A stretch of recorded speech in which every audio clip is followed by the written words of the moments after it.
Msikubali sana kuchezewa. Jeshi la polisi tunalinda raia na mali zao. Kwa wakati mwingine baadhi ya raia wamekuwa tukutu.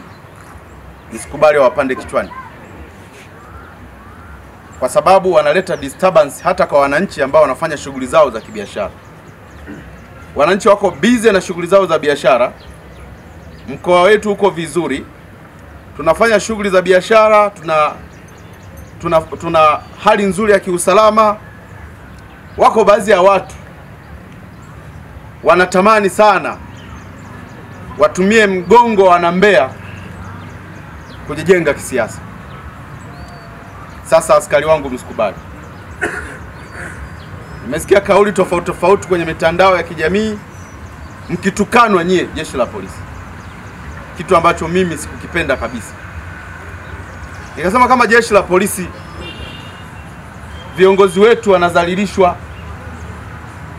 kuna baadhi ya watu wanawasema vibaya, awe OCD, wawe askari wetu wa kwenye kata, nyie ndio mnaolinda raia na mali zao.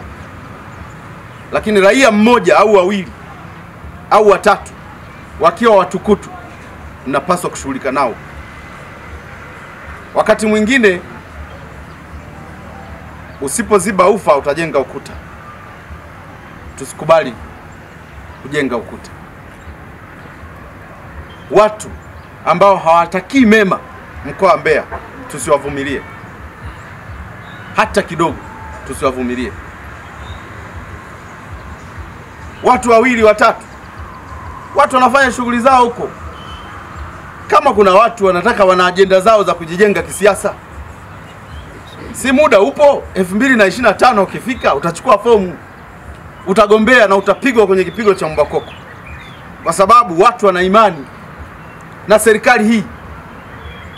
Lakini unafika baadaye unaichezea serikali, unachezea vyombo vyetu vya ulinzi na usalama, unatukana polisi, unatukana viongozi. Mimi siwataji, lakini natupa jiwe gizani, watakutana nalo. Lakini wanachokitafuta watakipata, na wala msicheke nao hata kidogo. Na mimi kama mkuu wa mkoa ndo mlinzi wenu namba 1. Kwa mtu atakayekuwa anakuja kuleta mambo ya ajabu ajabu, anataka vuruge amani ya mkoa wa Mbeya kwa maslahi yake ya kujenga kisiasa.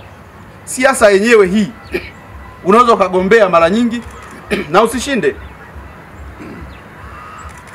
au unatengeneza jina labda chama fulani kikuchukue ukawe mdau wa chama hicho, na chama chenyewe hakiwaiti na wamewaacha kama walivyo.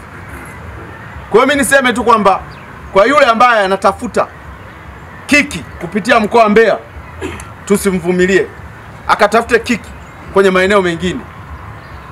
Sisi kama mkoa wa Mbeya, Kamanda Kuzaga huko timamu, mkikamata awe mtu wa design yoyote, kumpa dhamana hiyo masharti magumu.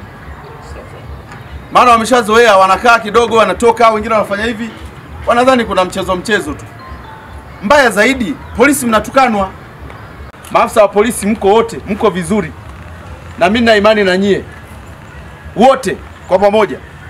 Mtu atakayetaka kuvunja amani ya mkoa wa Mbeya ni kushughulika naye ipasavyo.